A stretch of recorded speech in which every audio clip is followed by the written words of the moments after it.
Hello friends, this is Prapti and welcome back to my session of biology. Friends, in last session we have seen about the evolution, the theory of evolution, whereas today we shall see about the evidences of evolution, which is very necessary part or important part of this chapter. Friends, in the last session we have learned about the evolution, the theory of evolution. And in the last session only I told you that in the next session we are going to study about the evidences of evolution. As you all know, we have been evolved from monkey, ape, and now man. We know, but we need some proof for it to prove it that yes, we have been evolved from such and such animal. So for that purpose, we need to study the evidences of evolution. Basically, evidences of evolution is divided into 6 different types. The first one is morphological evidences. The second one is anatomical evidence. The third one is vestigial organs. The fourth one is paleontological evidences, the fifth one is connecting link, whereas the sixth one is embryological evidences. So these are the 6 basic types of evidences which we are going to study. ऐसे बहुत सारे हैं, but in this chapter we shall study only this 6 types. Okay. Now starting with the first type, that is morphological evidences. Now friends, let me tell you the meaning of morphology first. What is morphology? Now morphology is nothing but the external appearance of something. In this case we shall say external appearance of plants and animals. Okay, मतलब plants and animals जिस तरह से externally visible होते हैं वो होता है उनका morphological character. Like in your textbook, the 3 photographs are given of a dog, a sheep and a fox, I think. So all that 3 resembles the same origin. And how I came to that conclusion? There were some parameters on which morphological evidences is based. Now I shall tell you that morphological evidences we can study under morphological evidence is under animal and plants. Correct? Morphological evidences plants में भी देखने हैं, animals में भी देखते हैं, दोनों में देखने हैं.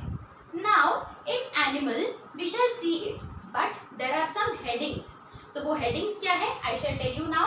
That is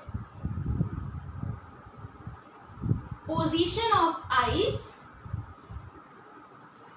then structure of mouth as well as structure of nose. Then there is a distribution of body hair, and position of, next is what? Position of ears. ये पैरामीटर्स के under we shall study the animal morphological evidences. तो first one is position of eyes, कि eyes कहां पर located है. Second is position of mouth, mouth कैसा located है, sorry structure of mouth.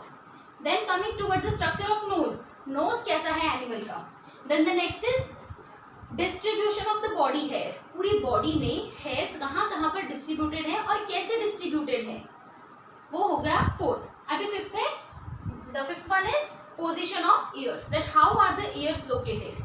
Okay, so these are the parameters. इसके under हम लोग डिसाइड करते हैं कि वो एनिमल्स किसी सेम ओरिजिन से बिलोंग करते हैं या नहीं. Okay, is it simple? Okay, now under plants में we see only 3 types of sub headings. That is we see the venation of the plant, we see the shape of the leaf, we see the structure of the petiole. Okay, now venation क्या है? Venation, I'll give you an example. So is this much clear? Morphological evidences are divided into 2: animal morphological evidences and plant morphological evidences. Animal morphological evidences are having such 5 subheadings under which we need to categorize and say that does this animal belong to the same origin or not. And under plants we have these 3. Now the next is I'm going to give you an example of plant.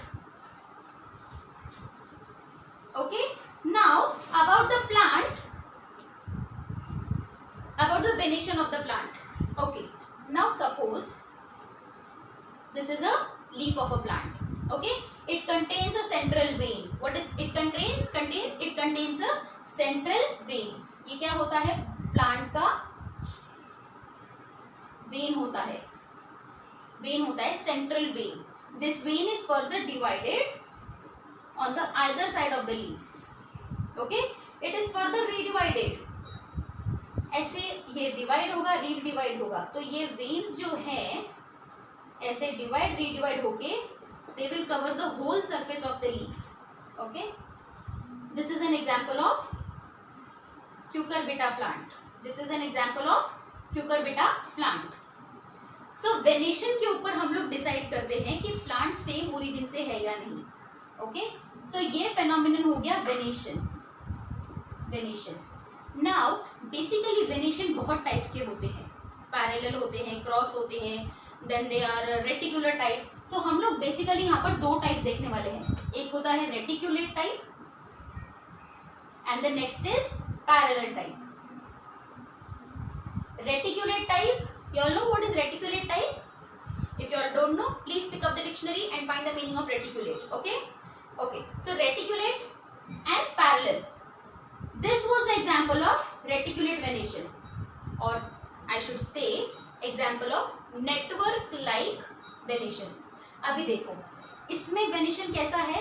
It is totally covering the surface of the leaf. ये total cover कर रहा है ना surface of the leaf को. तो ये हो गया है रेटिकुलेट टाइप, मतलब ये नेटवर्क जैसा पूरे लीफ में फैल चुका है. नेक्स्ट होता है पैरेलल टाइप. अभी पैरेलल टाइप में आप लोगों ने बैम्बू का लीफ देखा होगा, बैम्बू प्लांट का लीफ देखा होगा. ऐसा होता है and it contains all the parallel veins in it. आपको लाइंस नहीं बोलना है, आपको क्या बोलना है? All the parallel veins in it. So this is the example of parallel venation. Okay, तो इन दोनों लीफ का हम लोग बोल सकते हैं क्या कि they belong to the same origin? बोल सकते हैं. You should think and tell me. Okay, so this is the example of morphological evidences. I hope you all have understood up till here. Okay, the next thing comes about is the anatomical evidences. Okay, now morphological evidences and anatomical evidences. Friends, दोनों के बीच difference बहुत कम है. Both one and the same होता है, but on the contrary दोनों अलग अलग भी है. मॉर्फोलॉजिकल एविडेंसेस मैंने आपको क्या बताया? That morphology is nothing but the external appearance of something. और वहां पर एनाटॉमी क्या है? Anatomical evidences. Anatomical evidences basically comes from the word anatomy. Okay, anatomy is a subject जो मैंने पढ़ा था मेरे मेडिकल कॉलेज में फर्स्ट ईयर में. Anatomy is a subject in that subject we learn about the skeleton of the body. Okay, anatomy में हम लोग क्या पढ़ते हैं? skeleton of the body. We study the bones. anatomy में हम लोग basically bones का study करते हैं. Okay, so anatomical evidences में हम लोग सीधी सी बात है, अगर वो bone से related है तो हम लोग सारे animals का क्या देखेंगे? bone का structure देखेंगे. तो in your textbook 4 examples are given of structure of the bones. The first one is human hand दिया है, उसके बाद what is that 4 leg of ox दिया है. Then the next is patagium of bat and the flipper of whale. So these are the 4 pictures which is given in your book. तो friends, anatomical evidence में I want to tell you one thing, that is ये जो चारों pictures आपको दिए गए हैं, ये पिक्चर्स का और वी कैन से ये जो पार्ट्स हैं, जो ऑर्गेनिज्म के पार्ट्स हैं, इनका जो फंक्शन है वो चारों का अलग अलग है. They do have different functions, but on the contrary the bones, ये जो बोन्स से बने हुए हैं वो बोन्स के नाम सेम है. ओके, बोन्स के नाम सेम है, पर उनका जो फंक्शन है अकॉर्डिंग टू द ऑर्गेनिज्म वो डिफरेंट है. Please do remember they have some similarity superficially ये लोग एक दूसरे को सिमिलर लगते हैं. क्यों सिमिलर लगते हैं? Because the name of the bones are one and the same, but the functions which do they perform is different. So can we not say that all these animals are derived from one origin, और do they have one ancestors?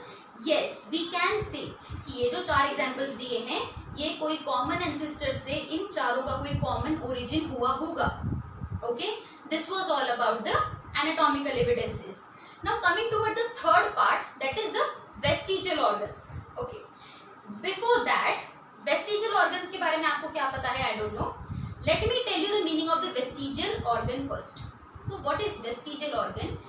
Vestigial organs are those organs which are present in our body, okay, and they were functional in the past, but they are useless or has less function in the present due to evolution. अगर definition समझ में नहीं आया vestigial organ का तो please rewind my video and have a look. Vestigial organs हमारे body में present है. ये ऑर्गन्स हमारे पास्ट में हमें यूजफुल थे, बट जैसे ही इवोल्यूशन होते गया ये ऑर्गन्स हमारे लिए यूजलेस होने लग गए. They were not useful to us. Okay, examples दिए हैं अपेंडिक्स, टेल बोन और we can say coccyx, wisdom tooth and ear pinna. 4 examples दिए हैं आपके बुक में. ओके, नाउ जो अपेंडिक्स दिया है, appendix is the part present in the human body where the small intestine ends and the large intestine starts. Small intestine के खत्म होने के पार्ट पे और लार्ज इंटेस्टाइन के स्टार्ट होने के पार्ट से वहां पर एक छोटा सा ऑर्गन होता है, vestigial organ. The picture is given in your book, please do see it. Okay, now this appendix is very much we can say useless in humans. अभी आप पूछेंगे क्यों? हाँ, इट इज यूजलेस बिकॉज पहले when we were monkeys we used to eat raw food. हम लोग कच्चा खाना खाते थे. उसके डाइजेशन के लिए we need some enzymes or bacteria which were stored in the appendix. But now, as you all know, in today's era, we cook the food and we eat it. हम लोग खाना पका के खाते हैं. तो खाना पका के खाने की वजह से क्या होता है, हमें वो बैक्टीरियाज की, एंजाइम्स की जरूरत नहीं पड़ती है. तो लेटर एजेस में क्या होता गया, appendix became an vestigial organ. Now, this appendix is very much necessary or it is very much useful in the ruminants, animals. Now we always say what are ruminant animals. So ruminant animals, cow, ox, buffalo, sheep, horse, camels, ये सारे जो animals हैं ये ruminants animals है. इनमें appendix का काम आज भी है, ह्यूमंस में नहीं है. Okay, now the next is wisdom tooth. Wisdom tooth का काम क्या था? In the early ages we used to eat कच्चा फ्लैश. हम लोग कच्चा फूड खाते थे, कच्चा फ्लैश खाते थे.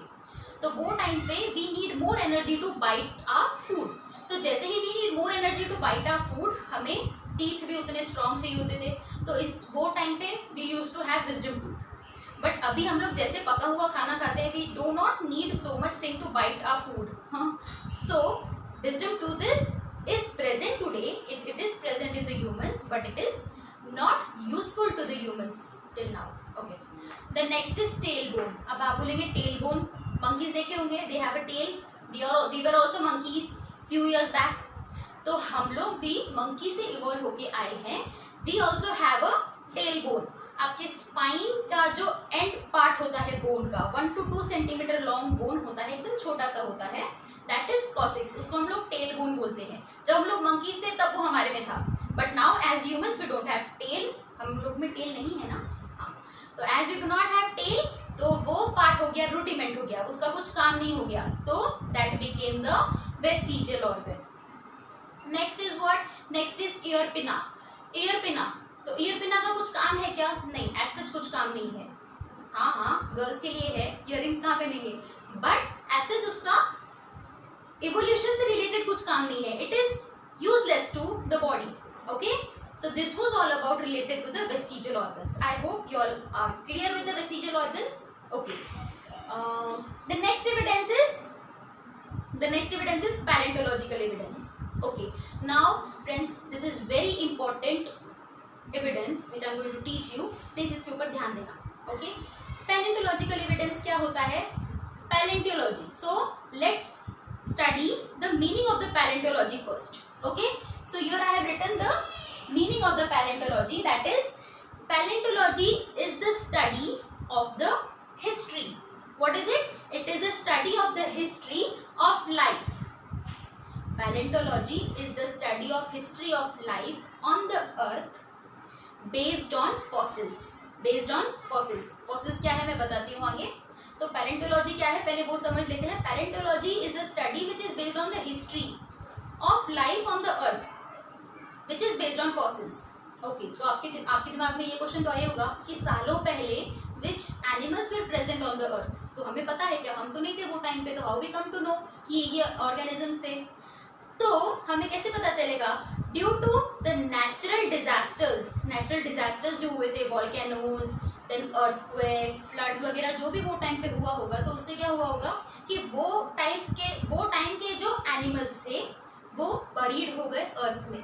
वो क्या हो गए, बरीड हो गए अर्थ में। अभी वो बरीड हो गए अर्थ में, तो उससे क्या हो जाएगा, that means their remnants and impressions are present under the earth. Do you all agree? हाँ, उनके रेमनेंट्स और impressions are buried under the earth. So as we dig it, अगर हम अर्थ को डिग करेंगे and we get some evidences, तो हम वो डेड एनिमल्स के एविडेंस को या फिर डेड प्लांट के एविडेंस को हम लोग बोलेंगे फॉसिल्स। क्या बोलेंगे हम उसे? फॉसिल्स। ओके, सो ऐसे हमें पता चलेगा कि millions of years ago which animal existed on earth. तो हम फॉसिल्स को जब डिग करेंगे, हम लोग उसका स्टडी करेंगे, पैलेंटोलॉजिकल स्टडी करेंगे, कार्बन डेटिंग मेथड से उसका एज पता करेंगे, तब जाके हमें पता चलेगा कि what were the organisms present. Okay, carbon dating method में अभी आगे बताने वाली हूँ। So are you all clear with the meaning of fossils? Okay. So this was all about the paleontological evidences. The next thing which is given about the paleontological evidence is carbon dating. Okay, carbon dating method. ये ऐसा method है कि जिससे we come to know the age of the organism. Okay, ये ऐसा एक method है जिससे हाँ हम लोग एज पता कर सकते हैं ऑर्गेनिजम्स की, कि ये ऑर्गेनिज्म कितने साल पहले अर्थ पे था। Yes, it is possible. मैं बताऊंगी कैसे होता है ये। Okay, now carbon dating method से पहले मैं आपको कुछ इंट्रोडक्शन देना चाहूंगी कार्बन के बारे में। ओके, कार्बन आपको पता है एलिमेंट है, 3 फॉर्म में एग्जिस्ट करता है, C12, C13 and C14। these all three are the isotopes of carbon, C12, C13 and C14। Okay, इनमें से हमें सिर्फ दो को लेना है पढ़ाई के लिए, that is C12 and C14। Okay, C12 and C14 को हम लोग अभी स्टडी करने वाले हैं। ओके, नाउ आपको स्ट्रक्चर ऑफ कार्बन तो पता होगा, तो मैं यहाँ पर एक छोटा सा स्ट्रक्चर बना लेती हूँ। एक होता है C12, एक होता है C14, एक होता है C12 और ये होता है C14। ये दोनों क्या है? ये दोनों है कार्बन के आइसोटोप्स। ये दोनों क्या है? कार्बन के आइसोटोप्स। अभी आइसोटोप्स क्या होता है मैं बताती हूँ आपको। अच्छा, before that let me give you the intro of this both carbon. अभी ये जो C12 होता है और ये C14 होता है, फ्रेंड्स हमारी बॉडी में दोनों टाइप के कार्बन होते हैं, C12 भी होता है, C14 भी होता है। ओके, तो वैसे ही हमारे एंसेस्टर्स की बॉडी में भी ये दोनों थे, C12 भी था, C14 भी था। अभी C12 क्या है? C12 को हम लोग कॉमन कार्बन बोलते हैं। क्या बोलते हैं? Common carbon. और C14 को हम लोग क्या बोलते हैं? Radio active. हम लोग इसको बोलते हैं रेडियो एक्टिव कार्बन। ओके, हम लोग इसको रेडियो एक्टिव कार्बन क्यों बोलते हैं और इसको कॉमन कार्बन क्यों बोलते हैं, और ये C12 क्यों है और ये C14 क्यों है? अच्छा, C12 इसके लिए है क्योंकि इसके न्यूक्लियस में 6 प्रोटॉन्स हैं। Sorry, my pen is not working. इसके न्यूक्लियस में इसके न्यूक्लियस में 6 प्रोटॉन्स हैं एंड 6 न्यूट्रॉन्स हैं, और इसके न्यूक्लियस में 6 प्रोटॉन्स है और 8 न्यूट्रॉन्स है। ध्यान दीजिए, 8 न्यूट्रॉन्स है। इसके लिए ये हो गया C14, इसके लिए ये हो गया C14 और ये 6 हो गया 12, तो ये C12। ओके, अभी ये कॉमन कार्बन है, ये रेडियो एक्टिव कार्बन है। कैसे? अभी नाउ 6 6 12, तो this is common carbon and this is radio active.